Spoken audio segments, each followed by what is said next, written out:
بسم الله الرحمن الرحيم.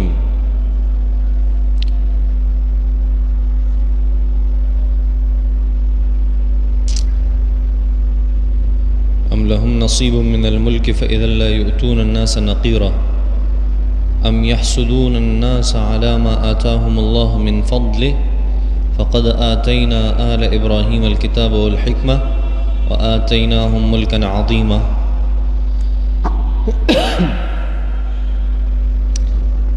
فمنهم من آمن به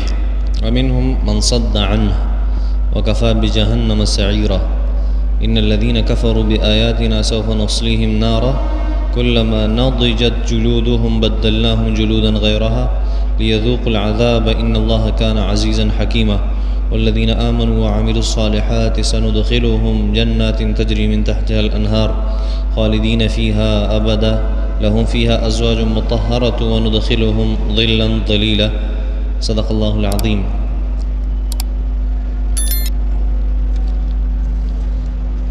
پرون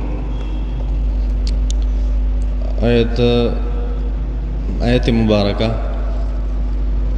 هغې کې څه الله جل شانه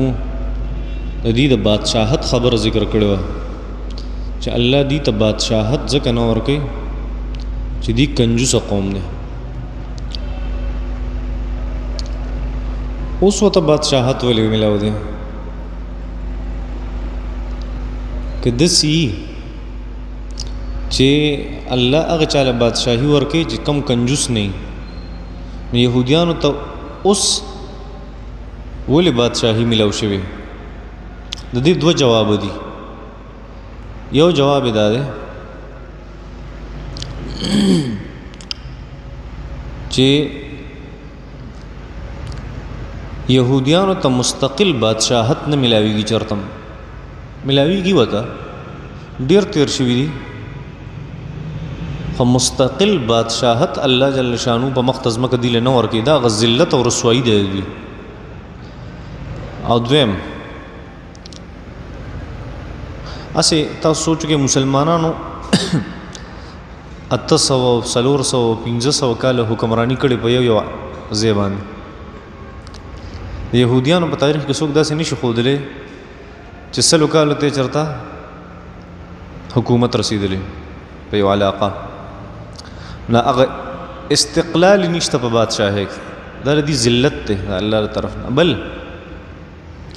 جواب دا دی چې دې ته دا کم بادشاهي ملاو شوې نن الله جل شانو فرمایل چې بادشاهي زه هغه چاله ورکوم چې د خپل رعایي خیال ساتي. نو هغې خو ساتي د خپل رعایي خیال که نه ساتي؟ هغې خو که مسلمان دی که کافر دی که یهودي دی که عیسائی دی که هندو دی، خو چې په امریکا کې اوسېدونکی دی هغې داسې خیال ساتي بلکل چې دا یو خلک دی، نو خیال ساتي. دغه د لږ خیال د وجې نه الله جل شانو سره لږه بادشاهي وله ورکړې. نو الله جل شانو خو فرمایل چې خلکو له څه ورکول، د دې هغه نتیجه دا ده چې انسان له الله جل شانو بادشاهي ورکوي. هغه چې کم خلک اهل د بادشاهت دي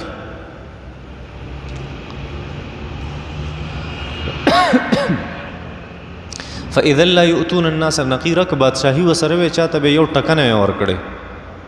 او چې خپل قوم خرچه کوي نو بیا خو بادشاهي هغه ته میلاوېدی شي. خو هغه غیر مستقل، داسې مستقل حکمرانی هغه دی نشته. یو درېمه خبره چې کله نا کله دی یهودیانو له الله جل شانه بادشاهي ورکوي، طاقت ولا ورکوي، مال و دولت ولا ورکوي، خدا مسلمان ته د سبق ته ښودو دپاره چې مسلمان هغه دومره راغورځېدلی دی چې یهودي هغه په ده باندې بدماشي کوي. نو مسلمان چې دغه څیز ته ګوري چې دا خو هېڅ خلک نه دی او دوی په موږ باندې مشري کوي، او دوی کې د جهاد او دوی کې د انقلاب او دوی کې د حکومت ته اغستو د هغې جذبه پکې پیدا کړي.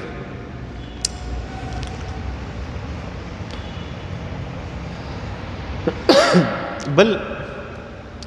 د ځمکې حکمرانی چاته ملاویږي؟ په صورت انبیاء کې الله جل شانو ذکر کړی. دا خو یوه خبره وه چې بادشاہي زه هغه خلکو له نه ورکوم کم خلک چې بخیلي ولې که زه بادشاہي ورکما خلک خو به د لوږې نه مړه کېدوي یو ټکه به ولې نه ورک داسې خلکو له خو الله بادشاهي نه ورکوي هسې دې نه یو بله خبره ذهن ته راځي چې په دې معاشره کې دوه قسمه خلک اوسېږي یو هغوی چې مالدار خلک د هغوی مال و دولت ته خلک حیران شي یو هغوی چې هغه غریبانان یو کړیږي دغې مال و دولت ته نو غربت خو ټیک ته د الله جل شانو یو ازمایشي کله ناکله او مالداریم د الله جل شانو امتحان او ازمایش یو رخ خو پکې دا شته خو بل یو رخ هم پکې دی هغه ده چې الله جل شانو د هر انسان د زړه ته ګوري چې کوم غټ زړه والی هغه الله جل شانو ډېر مال او دولت ورکوي او پته ده ورته که دې بل نه مې ورکو نو خلک به په اوبو پسې مړانده کي نو کله ناکله الله جل شانو داسې فیصله کوي نو دا هم ته یو خبره ثابتېږي بله یوه خبره ځان دې نه معلومیږي چې انسان له خپل زړه هغه غټ پکار ده انسان کې سخاوت مادي انسان کې د شومتوب او بخل او داسې څیزونه نه دا نقصان دی سراسر نقصان دی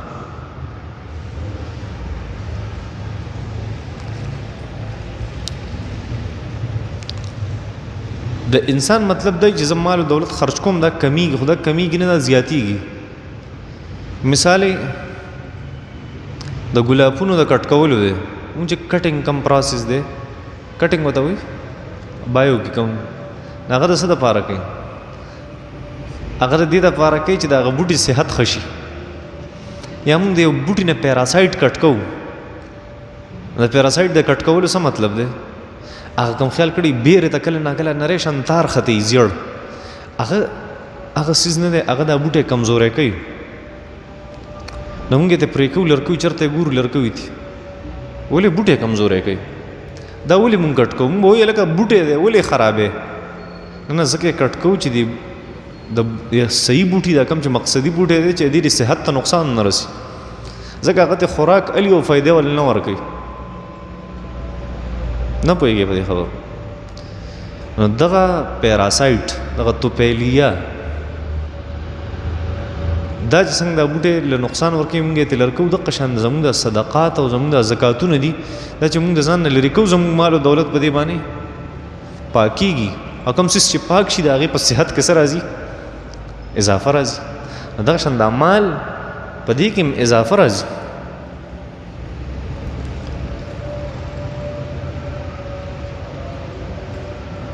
ها دا خو یو طرف ته شو یو د دې بل دغه حکمرانۍ باره کې ته یو خبره کوم چې الله جل شانو په صورت انبیا کې یو بل شرط هم ذکر کړی دی د مستقل حکمرانۍ دپاره چې زه د ځمکې میراث چاته ورکوم میراث څه مطلب وي میراث دا مطلب چې تا یو څیز واغوست دا بیا ستا شو که نه دا مطلب یې نه دغه مطلب وي چې د چا نه تا ته میراث پاتې شو د دې څه مطلب وي چې دا ستا شو دا به ستا تر دې مالک الله جل شانو قرآن مجید سورة انبیاء کې فرمایي چې تحقیقي خبردار چې زه د ځمکې وراثت ځمکې دا میراث هغه چاته ورکوم یعنې دې حکمرانی مستقل چې کم خلک صالحین او دا خبره ما په زبور کې لیکلې وه ولقد كتبنا في الزبور من بعد الذكر ان الارض يرثها عبادي الصالحون مونږ په زبور کې دا خبره لیکلې وه یا د زبور مطلب لوح محفوظ دی چې مونږ دا خبره مضبوطه کړې ده چې ان الارض يرثها عبادي الصالحون چې ځمکې مستقل حکمرانی به هغه چاته ملاویږي کم خلک چې نیکوکاري صالحین او دا د انسان نیکوکار کېدل دوه خبرې د ده دپاره ډېره ضروري دی نو دی بس نیکوکار جوړیږي یو دا چې دکې حسد نه حسد او بخل پکې نه یو دا خبره شو حسد او بخل دلته چې کوم الله ذکر یهودیانو چې کوم عیب حسد او بخل پکې نه او د هغې سره جهالت پکې نه چې جهالت چرته او چرته حسد او بخلو دا انسان نیکوکارۍ ته نه پریږدي. حسد خو هر انسان ته پته ده چې څومره خطرناک څیز دی. د انسان زندگی هغه ترقی نشي کولی کم انسان کې چې حسد موجود وي. ځکه به زموږ والد محترم رحمت الله علیه فرمایل چې حسد دا د زهرو داسې یو ګیلاس دی چې څکمې زه او ته او د بل د هلاکت سوچ کوو. دا د زهرو یو داسې ګیلاس دی چې انسان اسکي په خپله خو د بل د هلاکت سوچ کوي. دومره خطرناک څیز دی د انسان چې سوځي دی بل ته چې ولې د سره دا دی چې د سره نه وي او دا د ما سره وي. دا دومره خطرناک څیز دا خو صحیح خبره ده. خو جهالت دام د انسان د صلاحیتونو خلاف دی. ځکه الله جل شانو چې چرته د انسان مرتبه او مقام ذکر کوي نو د هغې انسان مرتبه او مقام ذکر کوي کم ته چې الله جل شانو علم ورکړي. الرحمن علم القرآن خلق الانسان. الرحمن الله جل شانو مهربان ذات ته. علم القرآن قرآن خودلې دی. تعلیم د قرآن ورکړي. خلق الانسان او انسان پیدا کړي. حالانکه داسې نه و پکار. داسې پکارو چې الرحمن خلق الانسان ثم علمه القرآن. الله اول انسان پیدا کو بیا ورته قرآن تعلیم ورکو. نه پیدایش ولا وروسته ذکر کړي قرآن تعلیم مخکې ذکر کړي. د دې څه مطلب دی؟ د علم څه ذکر کوي الله جل شانو او مقام او مرتبه ذکر کوي چې جهالت ډېر خراب څیز دی. جهالت قوم تباه کوي. موسی علیه السلام چې کله هغه خلکو هلته د قسم قسم څیزونو عبادت کو د غیر الله عبادتونه کول نو د موسی علیه السلام قوم خپل پیغمبر ته وی موسی علیه السلام ته چې اے موسی علیه السلام اجعل لنا الها کما لهم آلهه. دا دوی چې د کومو څیزونو عبادت کوي داسې زمونږ هم یو څیز پکار دی چې مونږ عبادت وکړو. داسې یو معبود مونږ له هم جوړ کا که سخی دی که بوتان دي دغه شانتې مونږ له هم جوړ کا. نو موسی علیه السلام څه وفرمیل بل انتم قوم تجهلون. تاسو ډېر جاهل قوم یې. که جاهل قوم نه وی نو تاسو به د غیر الله د عبادت شوق نه ظاهرولې. نه پوهېږي زما به دې خبره لږ نو په کوم قوم کې چې جهالتي دویم چې حسدي پکې دریم چې په هغې کې بخل موجودي شومي شوم د خپلې رعایې د هغې خیال نشي ساتلی دا نشي کامیابی.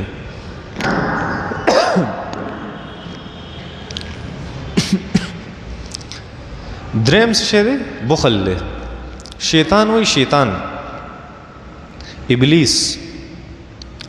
و یو سړی تهجد گزار دی نیکوکار دی ذکر اذکار کوي ډېر سم سړی دی خو چې دی کنجوس دی که نه کنجوس بخیل دی شوم دی نو د د شومتوب د هلاکت لپاره کافي دی. زما ضرورت ورته نشته شیطان وایي دا زما پیر دی او زه مرید یم شیطان وایي داسې ده. او بیا څه وایي شیطان وایي کم سړی چې سخاوت والی د هغې سره دی ډېر زیات ګناهګاري مونځ هم صحیح نه مونځ هم ګډوډي نور څیزونه هم ګډوډي تهجد هم نه کوي ډېر ذکر اذکار هم نه کوي خو چې دی سخي دی نو زه نن ډېر زیات یېرېږم هسې نه د سخاوت چېرته دی جنت ته داخل نه کړي. شیطان وایي چې کوم سړی بخیل دی زما ضرورت ورته نشته دا کافي دی بس دا په خپله شیطان دی زما شیطانت ته ضرورت نشته. ها خبره هم څه کوله هغه دا چې درې صفتونه په کوم قوم کې هغه قوم له الله جل شانو حکومت نه ورکړي او هغه داسې صفات دي هغه درې واړه چې د بدترین صفاتو انتها ده. کمال زم چې ورته وایي د مذمت انتها چې څه ده هغه درې څیزونه دي. یو جهالت دی یو حسد دی یو بخل دی. او د دې چې کله الټه صفات په انسانانو کې راشي دي الټه صفات او دي انسانانو ته بیا صالحین وای څه وته وای صالحین څه مطلب چې په انسان کې د هر نیک کار صلاحیت موجودي صالحین دا مطلب او پر تمام کارونو کې چې کوم بهترین کارونه دي هغه درې کارونه دي یو دا چې په انسان کې حسد نه یو دا چې انسان کې جهالت نه یو دا چې په انسان کې بخل نه بس الله جل شانو چې په سورۃ انبیاء کې کوم ذکر کړی دی ولقد كتبنا في الزبور من بعد الذكر ان الارض يرثها عبادي الصالحون ما په زبور کې لیکلي الله فرمایي او تحقیقی خبره مې لیکلې و د تاسو په خبره الله فرمایي زه نه کوم زما اصول دادي چې ما لیکل کړی دي مخکنه چې ان الارض يرثها عبادي الصالحون چې زمکه په میراث کې هغه چاته ملاويږي د زمکه حکمرانی کم خلک چې صالحین او صالحین معنی مې ته وکړه څوک دي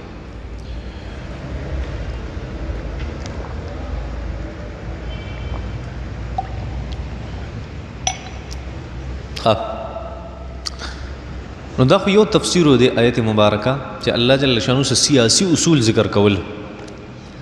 نو تقریبا دو درې تفسیرونه مې ته دی وکړه یو بل تفسیر ام لهم من الملك فاذا لا يؤتون الناس نقيرا الله جل شانو فرمایي چې د انبیاء کرام د پیغمبر صلی الله علیه وسلم سره ډیر زیات حسد دی الکه یاد ساته غوره حسد کله په انسان کې پیدا کیږي یو انسان د بل انسان سره حسد ولې کوي کله چې د الله جل شانه کله چې د الله جل شانه احسان وشي په یو انسان باندې د بل سره حسد پیدا شي اصول لدی چې د الله جل شانه نعمتونه کله سیوا شي په یو انسان باندې د انسانانو سره پیدا شي حسد وسره پیدا شي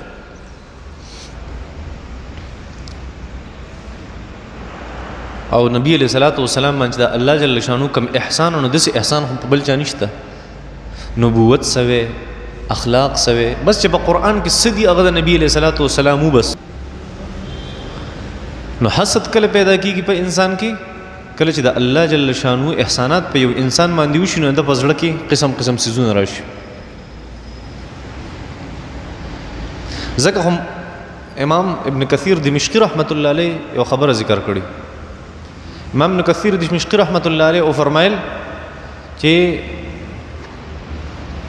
استعینوا قضاء حوائجکم بکتمانها فإن كل ذي نعمة محسود یاد ساته چې کله الله جل شانو پتا یو احسان کو ناغه د خلکو نه پټ اوساته ځکه هر یو سړی چې الله په احسان کړي دا غسر خلک حسد کوي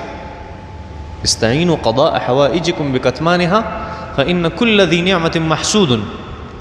دا امام ابن کثیر رحمت الله علیه په البدایه و النهایه کې ذکر کړی او زه کړي رمو د پس را یاد شو دا خبر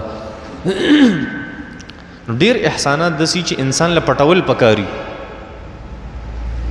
ځکه خلک حسد شروع کوي بیا نو بیا به دا خبره کې چې قران مجید خو بل شن خبره کوي واما بنعمت ربک فحدث دا الله احسانات خلکو ته بیانوا او د امام ابن کثیر خبره دسه وي نه کله چې تا ته پته ولګي چې ماحول او معاشره دسه ده چې تخپل احسان چې الله پتا کړي داخل کو تخکار کې نو حسد دې سره پیدا کیږي نو بیا به هغه خبره نه ذکر کوي او کله چې داسې خطر نه و بیا به د الله جل شانو نعمتونه هغه بیانې یا دویمه خبره بعض سيزونه داسي که خلک مریو کو چوي هغه به ته بیانې یو حق خبري یا دین اسلام یو حکم هغه ته خلک سپک ګوري یا دین اسلام یو حکم هغه ضایع کیږي نو ته بیا دې ته نه ګوري کو څوک حسد کوي او کو څوک ارس کوي بیا به ته حق خبر بیانې په یو طریقې د حق سره نو خبره مې دا کوله چې ټول نه زیات احسان خدا الله جل شانو په نبی علیہ الصلوۃ والسلام باندې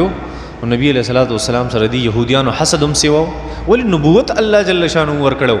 او دغه نبوت الله جل شانو ته ورکړو چې يهوديانو نه اغسته او نبی علیہ السلام ته ورکو د بنو اسحاق نه واغستو بنو اسماعیل ته ورکو د اسحاق علیہ السلام د اولاد نه کوم يهوديانو د اغینه حکمرانی او د هغې نه نبوت واغست او چاته ورک جناب محمد رسول الله صلی الله علیه وسلم. او بیا دا خبره الله فرمایل چې ما په زبور کې لیکلي چې کوم نیکوکار خلک بادشاهي د ځمکې او نبوت په زه هغې ته ورکوم، دا خو زما فضل و کرم دی، دې کې د چا څه کار دی؟ یو په انسان کې د یو څیز اهلیت وي نو خلک یې ورته ورکړي. دویم د انسان یا د الله جل شانو د خپل د طرف نه یو فضل و کرم او د هغه احسان د چا سره بس وي کې نو په دې کې د چا څه کار دی؟ ته چا سره احسان کې زه دا نشم ویلی چې مه کوه ورسره، زما په دې کې څه کار دی؟ الله جل شانو فرمایل چې نه تاسو کې صلاحیت د نبوت شته او نه زه په تاسو خپل فضل و کرم کوم، ځکه تاسو د فضل و کرم که قابل نه نو ذلیله خلک یې یهودیانو ته نبوت مې ستاسو نه واغستو جناب محمد رسول الله صلی الله علیه وسلم ته مې ورکو. الله جل شانه وفرمایل چې دی په نبوت کې هیڅ حصه نشته د دې یهودیانو، ځکه حصه نشته که دا نبوت مې دی ته ورکړو دا اخري نبوت نو خلک په صحیح دینی اسلام پسې ړانده کړي نو ام لهم نصیب من الملک، نشته د دې دپاره په دغه نبوت په بادشاهۍ کې څه حصه، ځکه که دا ورته میلاو شوی وه فاذا لا یؤتون الناس نقیرا، ذره برابر به هم چاته څه څیز نه و ورکړی، یعنې علم به نه و ورکړی د قرآن مجید چاته. ځکه خو الله جل شانه فرمایي تقریبا په سورة تکویر کې الله جل شانه فرمایي وما هو علی الغیب بضنین، دا پیغمبر داسې یو ذات دی چې دی د چا نه د دین اسلام خبره نه پټوي، دا شوم نه دی، کنجوس نه دی د دین اسلام په معامله کې. ضنین څه مطلب دی؟ بخیل، شوم. کله چې قرآن مجید راشي نو دی د چا نه خبرې نه پټوي، قرآن خلکو ته بیانوي، کنجوس نه دی. نو ځکه علما دا نبوت ورکو چې دی کنجوس نه دی دین اسلام کې. وصلی الله تعالی علی خیر خلقی محمد و آله و اصحابه. خیال نشي ساتلی یو سیاستدان او یو حکمران د خپل ورکر